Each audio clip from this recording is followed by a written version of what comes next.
And I will wake up in the middle of the night. I will wake up in the middle of the night to help you and your child work through that anxiety, because that's where the real work happens.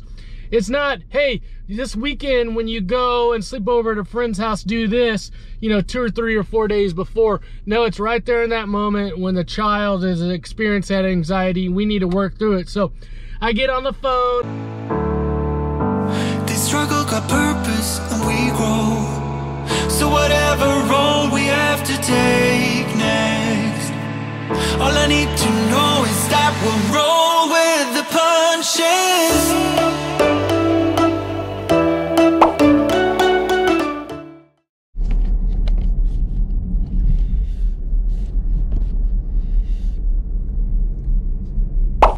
All right, y'all. We're back. It's been a bit. I have to admit, it's been a bit. I've been off the grid. Really haven't been seeing clients in a while. I've, downshifted as I talk about self-care, and I just talk about how to fill yourself up with positive things in life, how to fill yourself up with positive things. Let those negative things go. Y'all, we've been to Bourbon and Beyond, a 4-day music festival capped off by Bruno Mars. And then we went to California. We went to California at Ohana. We had 3 great nights of music. We had the Killers, then we had Eddie Vedder, and then my favorite, that's right, the Foo Fighters. Y'all, music, live music. I just love live music. It does something for my soul that not many other things do. Fills me up with great things. And what we know about mental health is it's not just about talking about the struggles, the things that we struggle with. It's also just doing the things that give us happiness and gives us excitement and gives us fulfillment and just lights a fire underneath us, lights that fire. And so we've been to 2 music festivals, and now we're back. We're back, feeling good, looking good, living good, and back on the boat, seeing clients. Oh, y'all, we got a full day, and you know what this show's all about. You're just gonna ride along with me as we do this community-based mental health thing. We do it a little differently at Midwest Anxiety, and you're gonna get to see the behind the wheel look. So you guys sit back, put on your seatbelts, and enjoy this ride along today, y'all. Hope you're well. Hope you are well. All right, y'all, just 2 minutes before I see a client. I wanted to get this in real quick. Hey, I don't know if you've been waking up. I don't know if you've been waking up in the middle of the night, hearing an alarm, and you're like, what is that alarm? What's that alarm? Where's that alarm going? Y'all, it's my alarm. It's my alarm. We've been working hard.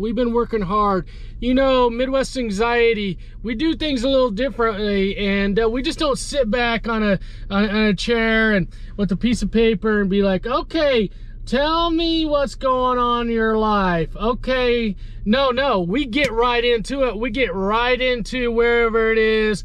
And we've been working with a lot of kids that struggle with that separation anxiety when they go to a friend's house overnight and they're sleeping over. And then they start struggling. They start having this anxiety because they can't go to sleep, or they're missing mom and dad, or whatever it would be. They can't go to sleep, and then they want to call mom and dad. No, don't call mom and dad. Let's go. Let's talk to Randy. Let's work through this in the middle of the night, 2, 3, 4 o'clock in the morning. It doesn't matter. It doesn't matter, y'all. We are right there where the anxiety is, and I will wake up in the middle of the night. I will wake up in the middle of the night to help you and your child work through that anxiety, because that's where the real work happens. It's not, hey, this weekend when you go and sleep over at a friend's house, do this, 2 or 3 or 4 days before. No, it's right there in that moment when the child is experiencing that anxiety. We need to work through it. So I get on the phone and I say, hey, let's go. Let's talk about this. What's going on? And we work through it, y'all. Awesome.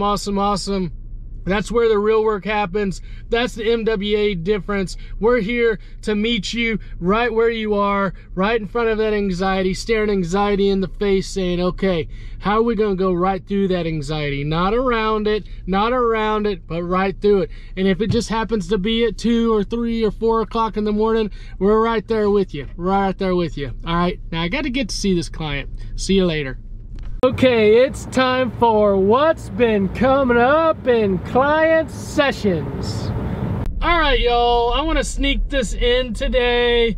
What's been coming up in client session. Y'all, I see clients all the time. Let me just imitate it here. Here's clients all the time. All right, they're doing some of this. They're all over the place here. Clients are they're doing all this stuff. They're moving around in their seat, and sometimes parents are like, what are you doing? What are you doing? Especially the case with kids that are ADHD, some kids that just they can't sit still, and parents are always like, why are they just flip-flopping, dilly-dalling? Why are they doing all that stuff? And y'all, this is just excessive energy in your kid's body, just not being able to sit still. And this is like it's self-soothing to be able to, you know, the energy's in your body and you just kind of have to release it. And so doing this stuff is releasing the energy in your body. And so what I help kids do and parents is we sit still, we start at a minute, we put on a timer, and I help kids just close their eyes and just focus on taking breaths, releasing that energy through breath, right? Just being mindful and centered and just breathing in and breathing out.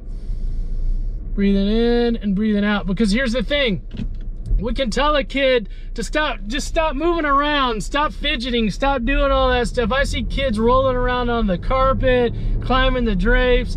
If we tell them to just stop doing that, they've got this excessive energy in their body, and they don't know what to do with that excessive energy. And so what I help them do is learn to be able to control their body and their system by breathing, okay? By breathing. You know, sometimes people get focused too much on breathing in for 4 and out for 5, or breathing out for 20 and in for 6, or, you know, all those things. I just want kids to really just focus on their breath. Breathing in and breathing out. And this is really difficult, really difficult. Kids do not like doing this. It's very painful, because what they're doing is they're fighting against that energy. They're not doing this anymore. They're not wiggling in their seats, right? A lot of times schools will give kids these fidgets, and they will give the wobble chairs, and they'll give all those things, which I think that's okay and that's great. But the struggle is if we're doing these things, the fidgeting, and we're doing these wobble seats, the kids never learn how to deal with those wobbles and those triggers. And so, you know, we just continuously wobble and move all around.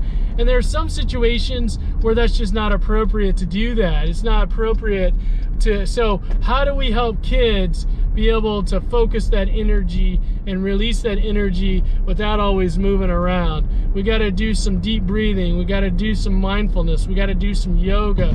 We got to do just sitting still for increments of time. So we start with 1 minute, 1 minute and 30 seconds, 2 minutes, 2 minutes and 30 seconds, right? And maybe increase it by 30 seconds. And over a period of time, days and weeks and months, if we continue to practice this would be like, you know, kids brushing their teeth or taking their medicine. This would be along the same lines of, this will help them long term be able to manage that excessive energy that they have in their body and their mind. It just takes repetition. It's hard work, y'all. It's hard work. And so sometimes we'll just sit and breathe and relax for periods of time. All right, hope that's helpful. Thanks for watching today, and see you again tomorrow. Peace.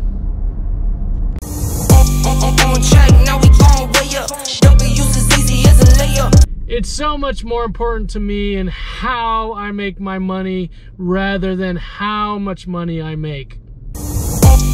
on track, now we gon' way up. W's as easy as a layup. All right, parents with adult children and listen. Let me start that over again. All right, parents of adult children that living at home, listen up. This weekend's class, this Saturday's class is just for you. We've got these adult kids that are living at home. Some of them are not going to school. Some of them are not going to work. A lot of them are playing video games. A lot of them are sleeping in. A lot of them are just not doing much in their life, but they're in your house. And we're going to talk this Saturday about what you do if you've got a child at home that's living with you that's just not living up to their potential, and you're like, no, you can't live with me, but then you struggle with asking them to leave the house. How do you get your children that aren't functioning to either your adult children to start functioning in your house and doing more in their life, or how do you get them out of your house? How do you kick them out? That's what we're going to be talking about this Saturday. Join us for Basement Dwellers. It's all for parents that have those adult children at home that they're struggling with. All right, see you Saturday.